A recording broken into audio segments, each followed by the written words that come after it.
Christopher Smith is a former homeless person, accomplished board-certified practicing physician, and former faculty member at the Johns Hopkins School of Medicine. And his debut memoir, Homeless to Hopkins, will be published this year. And the doctor is here with us. How are you today? I am well, thank you. How are you? I'm excellent, thank you. So, your memoir is, of course, a true story, because it's a memoir. So, what is the overall story that you take us through in the book? Okay, so the overall story is basically most of my life growing up, we were raised in poverty. And for several episodes during my life growing up, we lived without electricity and basic utilities. And so we'd cook things over the fire, we lived without heat, and kind of inadequate housing. But then eventually in my high school year, my senior year of high school, we actually were homeless. And so that entire year of high school, I actually slept in a car while attending high school as well.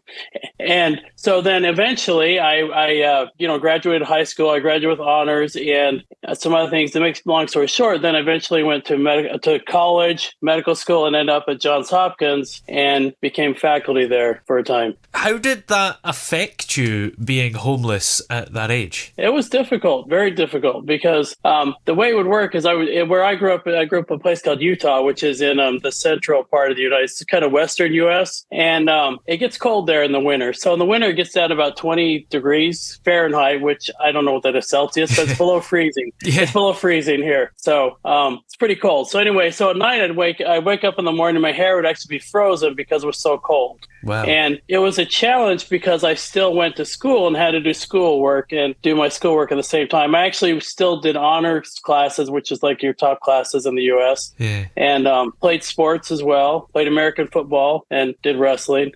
And at the same time, I was sleeping in a car every night. And for me, what it affected me is it made things very challenging. I always had this grew up with this fear, kind of this anxiety that I had to work through as a kid. I was always kind of afraid of everything and just kind of felt alone and isolated because of that. Because when you're a kid, it's hard enough being able to go through things, normal things, right, as a teenager. But if you're homeless as a teenager, you have all this other baggage on top of it. You can't talk with anybody about that. You're very isolated, very alone. So how did you actually get out of the homelessness and have this success story that we now know? Okay, so I graduated high school when I was 17. My father was arrested. My mother actually basically almost took her own life. She almost committed suicide. And I was left on my own at 17. So at 17, I had maybe $20 to my name, US dollars, and a pair of pants and 2 shirts. That was it. And so at 17, I had complete freedom, but had complete responsibility. So what I did is actually, at that point, I called my older sister and I moved in with her. And then I went to college. I put myself through college. My first year I had a scholarship, but then I lost that scholarship. And then I went and did a church mission for 2 years in the inner cities of California. And when I came back from that, I went back to college. And then I graduated within 2 years with high honors and put myself through college, got accepted in medical school and did very well in medical school, got high honors in medical school and got accepted in Johns Hopkins. Wow. To make the long story short. Yeah. There's a lot more detail in that in the book, of course. There's a lot more detail. Yeah.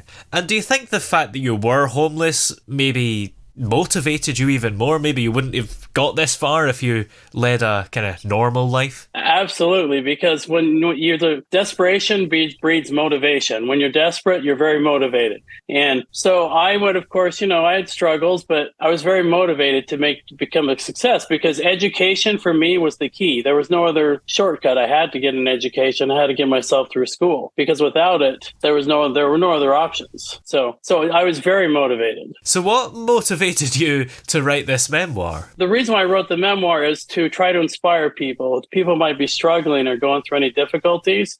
Like I was as a kid, books were my inspiration. The Lord of the Rings by Tolkien was one of my favorite stories as a kid growing up.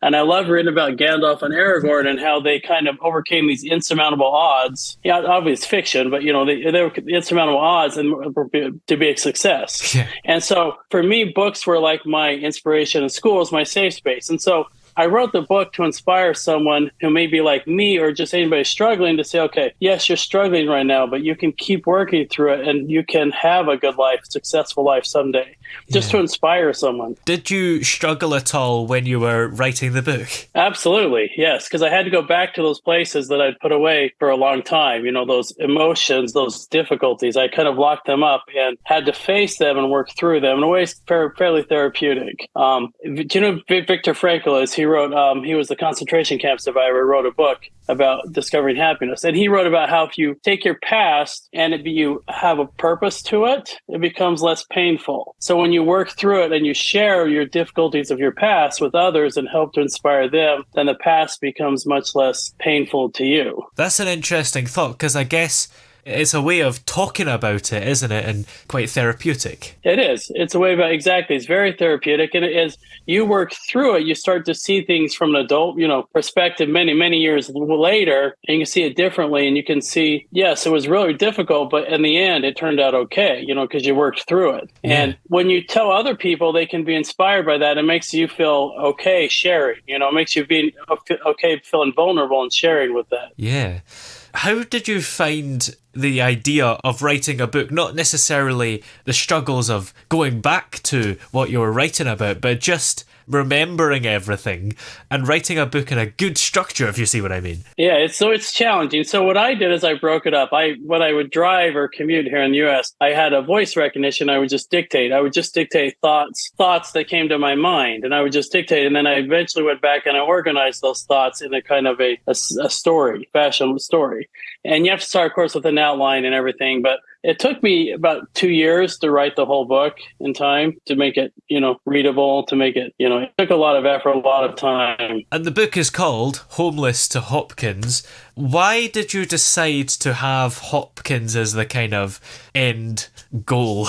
Just because the odds of me being a homeless teenager and ending up at Johns Hopkins, which is one of the world's elite institutions in medicine, the odds were so stratospherically against me that the idea of somebody going from being a teenager, 17-year-old sleeping in a car, to being a physician at Johns Hopkins, it's so far removed. That's the contradiction, the idea that start here and then end up here. So that's why I picked Hopkins, because Hopkins is such a well-known name. I mean, even I believe in the UK, people know Johns Hopkins. And so that's why I chose Hopkins. In your career in medicine and at Johns Hopkins University, do you think that your homelessness maybe somehow helps you? Are you maybe more empathetic or have more kind of motivations to help people, I suppose? Yeah, I do. I think so, because I can connect with people. I can understand. And I came from a much different place than most of the people in my class. Most of the people that were with me had gone to Ivy League schools, had this kind of much different background than I have, a lot more affluent background. And so for me, it was very easy to connect with people that were,